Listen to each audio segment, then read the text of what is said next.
Hey everyone, thanks for checking out this quick color tutorial from Technicolor. Today we're going to be taking a look at the iconic 3-strip Technicolor look, which is one of my favorite aesthetics.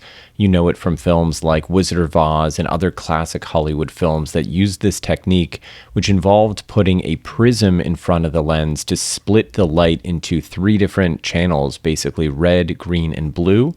These were each captured on individual black and white film strips, and when the film strips were later dyed with their complementary colors, which were either cyan, magenta, or yellow, they were then recombined to create the iconic Technicolor look that you're familiar with. And essentially what that did in analog terms, and what we're going to sort of translate digitally here, is we're going to recreate the process of cleaning these colors. So with Technicolor, reds were very pure red, greens and blues were very pure versions of those colors without a lot of other color pollution, as you see typically in digital footage or even with more traditional film stocks. So we're going to kind of take a look at how to do that here today. I'm actually going to use first a very traditional method that I've seen done several times on different people's websites and YouTube accounts, and this is certainly one way to do it, but I'm going to also then show you how I augment that process and build my own custom look as a result. It's actually a little bit simpler and I think more effective the way that I like to do it. Also, I'll mention up front here, I do have a full set of 3-strip color grading LUTs that I've created using all of these tactics. So if you don't want to manually go through this process and build out your own color pipeline for a 3-strip look, you can always go to Technicolor.io and check out the 3-strip LUTs. But for those of you who want to learn how this works and do it manually, we're going to start here by diving into DaVinci Resolve. I'm going to take this first node here, and I'm just going to use this as a baseline corrector. So if you're following the typical order of operations, you might just adjust your levels here and essentially just get the contrast and the exposure where you want it to be.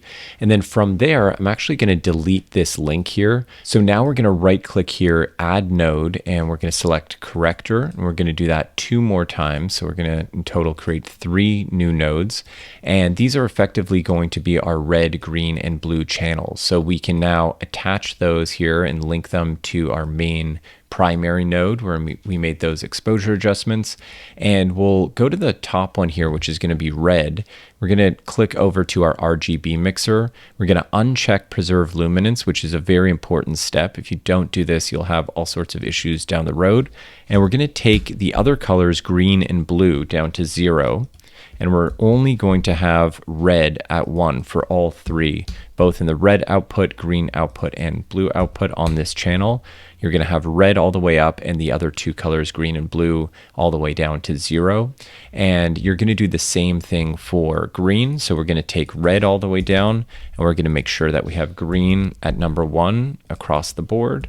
And blue is also going to come down to 0. Be careful not to go below 0. You can also take out too much and then you start introducing other colors. But again, make sure preserve luminance is turned off for that as well. And we'll do that for the 3rd time here. This is going to be on the blue channel. So we're removing any color except for blue, and we're ensuring that blue is all the way up at number 1. Okay, so preserve luminance is turned off there as well. That takes care of that next step. Now what we're going to do is click on each of these nodes, and on my Mac here I can do Option S to add another serial node after them. And this node is actually just going to have the purpose of bringing down the gain setting. So we're going to crank the gain way down to 0.5. And this is important because we're essentially going to be mixing and matching these colors with each other. So we need the gain settings to be lower in order to do that effectively and not cause any exposure issues or other problems down the line. So I'm going to Command C here, and I'm just going to copy and paste, hit Command V on these other nodes. So effectively now we have our red, green, and blue channels, and then a version of each with 50% gain setting. And just to keep things very clear, I'm actually going to label these so we can all follow along really easily. So these are red, green, and blue. And we can tell from just the exposure levels, obviously these are the 50% versions.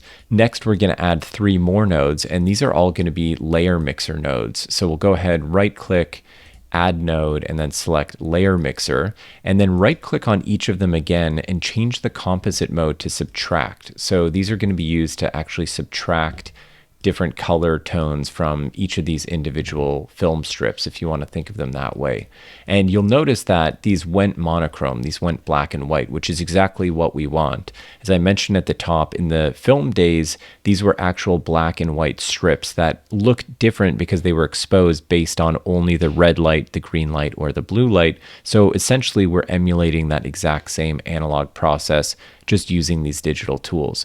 And by the way, when you set each of these composite modes on your layer mixers, just double check to make sure that you clicked the correct composite mode, because sometimes if you don't do that, there's a lot of nodes going on in this structure, in this tree. It can get confusing if you're having issues down the line in the color pipeline. But once you've done that, you can go ahead and attach the output of each of the full strength colors to the top input of the subtraction mixer, is what I'll call it. So I'm going to go ahead and select red 100% and bring that over to the input. I'll do the same for green. Going to do the same for blue. So that's all set. So right now in these layer mixers, we have 100% strength red, green, and blue going into each one.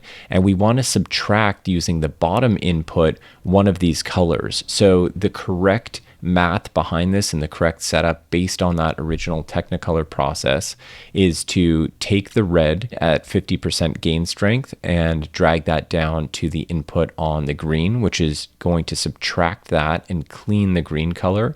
We're going to do the same thing with green, but going to red. So we're essentially negative green from red, negative red from green. And on the blue channel, we're also going to minus the red. So we're going to drag that into that second input. So from there, I'm going to click on each of these layer mixers. I'm going to hit Option S. So we're going to create another serial node, which we just sort of need as a buffer here. And that's going to allow us to, once again, right click, add node, and then go down to layer mixer. So we're going to do this again. But the difference this time, even though we're going to add, once again, 3, it's going to look similar to what we did before, but we're going to right click, go to composite mode and select add. And again, this is really important that you go to add, not subtract, or don't keep it at normal. So once that's set to add, you can go ahead and take the most recent node here and just connect it to the top input for each of these channels, red, green, and blue. And then we're going to go back to these 50% versions for red, green, and blue, and we're going to attach these to their corresponding inputs here on these layer mixers. So what you'll want to do here is start with the blue and actually drag this output from 50% gain on blue all the way over to this new layer mixer that we just created for red. And then you're going to do that same thing again here for green. And then you're going to take the output for green at 50%, and you're going to drag that to the input for blue. So this is the correct structure. And at this point, most of the heavy lifting in terms of connecting these different nodes has been done. So now we're going to kind of bring it all together by once again hitting Option S, creating that additional serial node here after the layer mixers have combined these different equations that we've sort of set out. We're going to go to the top node here, which is red. And once again, we're going to revisit our RGB mixer here. We're going to get rid of the preserve luminance settings, and we're going to take green and blue down to 0. This is a little bit different than what we did before because we're not cranking up red on the green or blue output. We're just minusing green and blue and just keeping red output set to 1. And we're going to do the exact same thing here for green. So we're going to take down blue and take down red, but we'll leave green where it is, and we're not going to add any green using these other settings. And same thing for blue, leave blue where it is, remove green, and remove red. And so right now you can see we effectively have our 3 strips, if you want to call them that. So these are kind of our analog version of strips that we want to combine together to get the final look. We can right click here, go to layer mixer, and you'll see there's only 2 inputs here, which is standard with the layer mixer, but you can add an additional input by right clicking. And we're going to drag red to the top, green to the middle, blue to the bottom. And we're going to right click again. We're going to change the composite mode to add.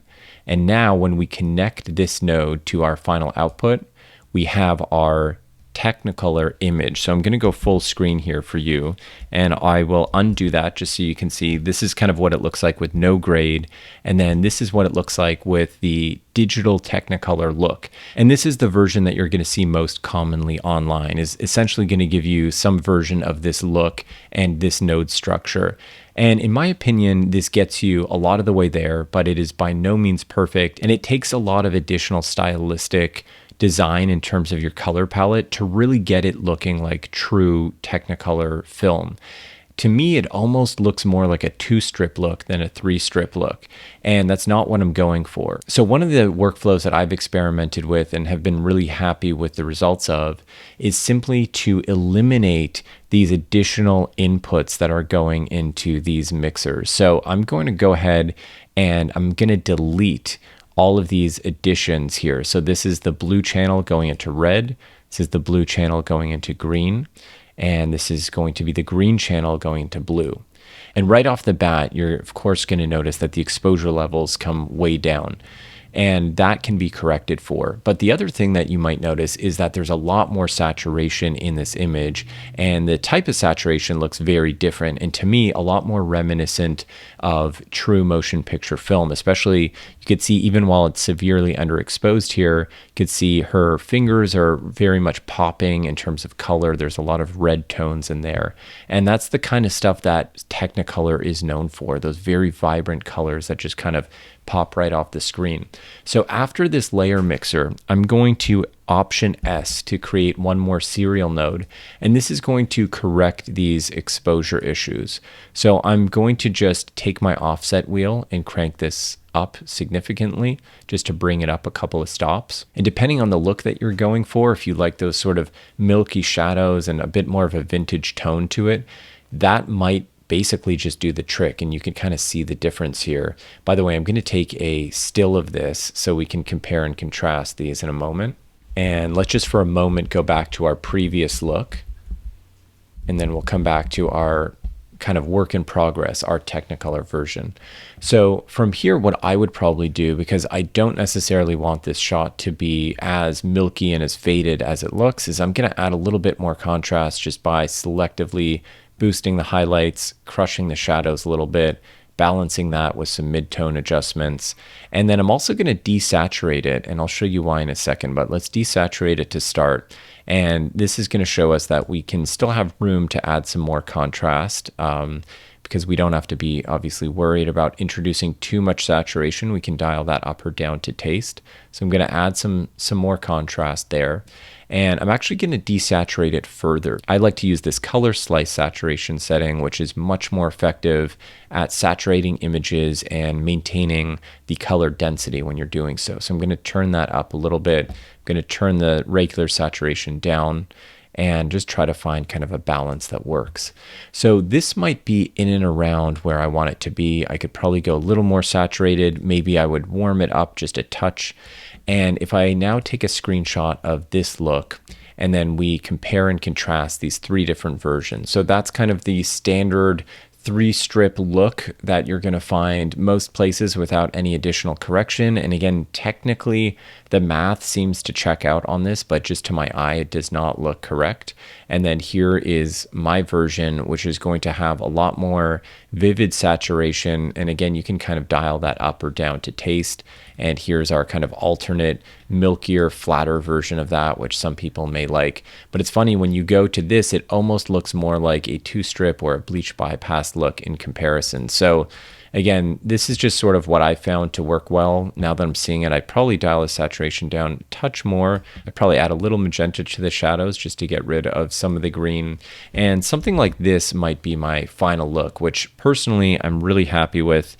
And if I remove all the grades here, you could see how far this image has come. So this is just the standard Fuji F-Log with no additional color work done to it, just those, not even those basic exposure adjustments. And then here is one of the versions of the look that we created, which is a lot more vivid, a lot more Technicolor, and feels very filmic and kind of nostalgic to me. One other quick method I just want to show you here, I'm going to delete this additional color balance that we did. If you want to make your life a little bit easier when you get to that stage and have a little bit less guesswork with your final correction, you can also click on these nodes that come after our first layer mixers. And on each of these, you can crank up the gain setting back to 1.5.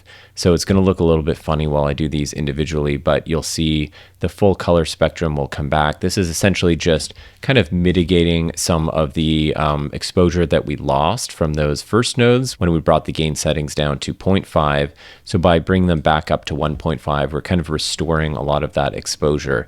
In this case, I would still add this additional serial node because it's still a little bit too underexposed and oversaturated. So I'd likely just bring up the mids here and again kind of play with the shadows and change those saturation settings, as I mentioned, to kind of favor the color slice settings as opposed to the traditional saturation. And we can kind of get it back into a very similar place pretty quickly. So just two different ways to get there depending on what you like to use and what's more kind of intuitive to your process, but keep those both in mind as you go through this workflow. So hopefully this workflow was helpful for some of you that are looking to achieve that Technicolor aesthetic. There is more than one way to do this. Again, I'm just kind of showing you my take on a very commonly used node tree and node structure that I've seen now multiple times, and this is kind of how I might recommend augmenting it for what I think are better results. But if you have any other questions or workflow ideas that you want to share, I would encourage you to leave a comment here on this video. And be sure to also check out our 3-strip Luts if you want to achieve this kind of look. There are 10 different Luts that I've handcrafted myself using these kind of techniques, but offering different color balances for different kind of shooting scenarios and lighting conditions. So you can check those out at Technicolor.io. And if you enjoyed this video, I'd appreciate if you can like and subscribe to our Technicolor channel. Otherwise, thanks again for tuning in, and I'll look forward to sharing some more color tutorials with all of you very soon.